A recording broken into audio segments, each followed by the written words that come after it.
Okay, so the president talked to Hannity yesterday.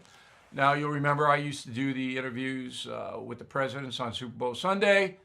We had 15 minutes. One of them with Barack Obama was live. I think both of them with Barack Obama were live. The one with Donald Trump was taped. I have them posted. They are interesting to look at. The live was the hardest interview I've ever done because you got to stop Barack Obama from bloviating. It's not easy. And I'm not saying that in a disparaging way. He's a politician. He knew it was live. He knew he could eat up time. But I jumped in. You'll see it. But yesterday with Sean Hannity, Fox Sports gave him 8 minutes. I thought that was disrespectful. They didn't promote him or the interview with Trump. They didn't even introduce it. They had a voiceover introduce it. To me, I mean, maybe Fox Sports doesn't like Donald Trump. Maybe they don't like the Fox News channel. I had a little trouble with Fox Sports when I was there. We took care of it. I don't know why. I can't tell you who the villains were. But they weren't thrilled with interviewing presidents or having politics on Super Bowl Sunday at all. But they have, 18 hours of pregame show? I mean, how many times can we watch Terry Bradshaw make an omelet? I mean, if you watch any of that pregame stuff, I mean, it's your head will blow off. You don't learn anything. It's just one dopey thing after another. And they make a lot of money. People buy sponsors, obviously ads, TV ads. But Hannity did get some stuff out of Donald Trump, and it was a good time to interview him. First interview after the no witnesses vote. So let's roll the tape on it. Go. Bernie Sanders. Well, I think he's a communist. I mean, look, I think of communism when I think of Bernie. Now, you could say socialist, but did he get married in Moscow? And that's wonderful. Moscow's wonderful. Might have been the honeymoon. You don't think necessarily, well, whatever, but you don't necessarily think in terms of marriage, Moscow. And it's wonderful. I'm not knocking it, but I think of Bernie sort of as a socialist, but far beyond a socialist. Michael Bloomberg. Very little. I just think of little.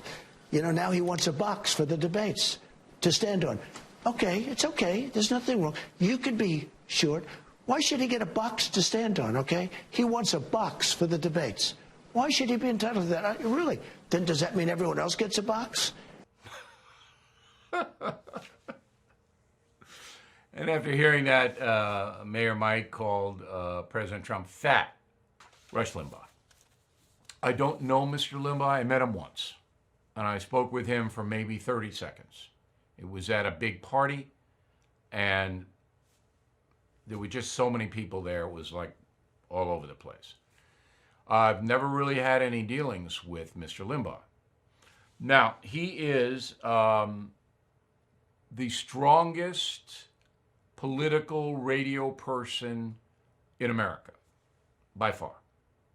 He started his radio program in 1988, taking a conservative Republican approach on his talk show. He now has more than 600 stations. By comparison, we have 220 stations for the O'Reilly Update. We've only been in business for 9 months, and we're doing extraordinarily well, but Rush Limbaugh has 600 stations. Powerful voice.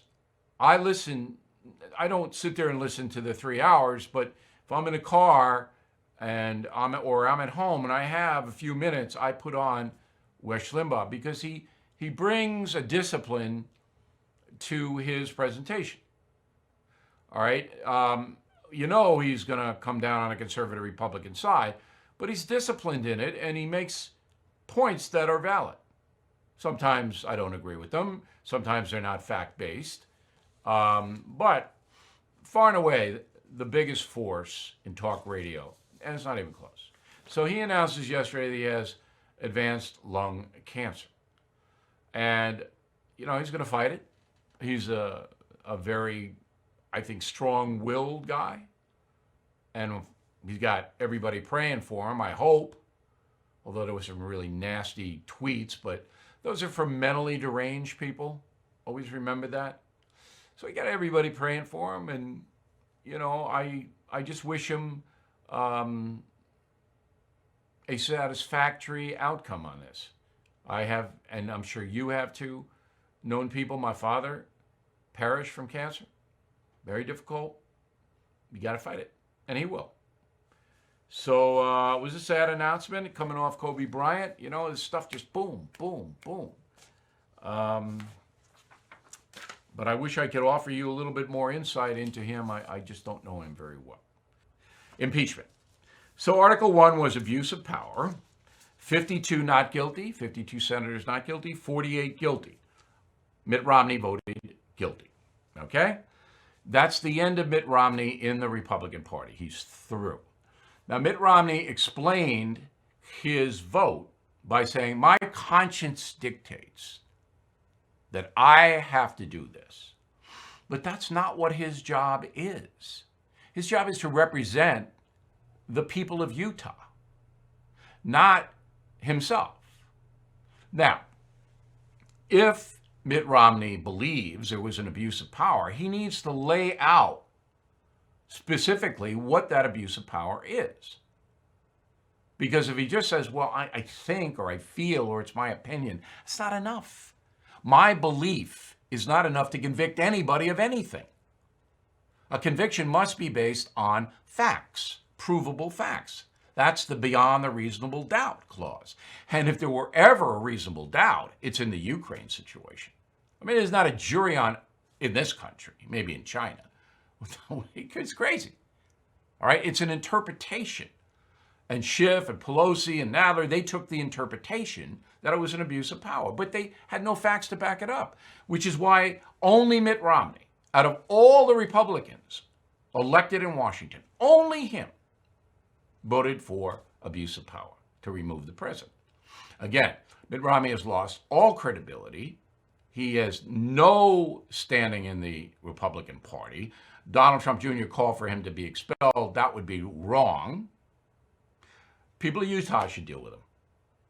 The second article, obstruction of Congress, Romney voted not guilty, 53-47. Now, it is notable that the senator from Alabama, Jones, I believe his name is, okay, voted guilty on both counts. He's done. If Alabama can put up a credible Republican, that seat is going to be lost to the Democrats. Through. Joe Manchin, I'm surprised. Manchin knows this was all bull. But I guess Schumer threatened him, and Manchin fell into line. The senator from Arizona, name escapes me at the moment, that's going to hurt her. Because fair-minded people know this was bogus. So he concentrates on the political players. And the first soundbite that I selected tonight is about the overall sabotage that Mr. Trump believes was in place. Go. It was a disgrace. Had I not fired James Comey, who was a disaster, by the way, it's possible I wouldn't even be standing here right now. We caught him in the act. Dirty cops, bad people. If this happened to President Obama, a lot of people would have been in jail for a long time already. Now, that soundbite is important because it sends a signal that the Justice Department will indict James Comey. I think it'll be on the leaking.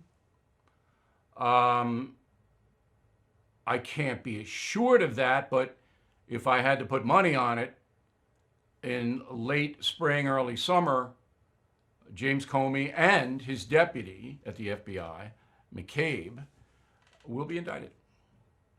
That's the signal that's sent. Second soundbite is about the impeachment itself.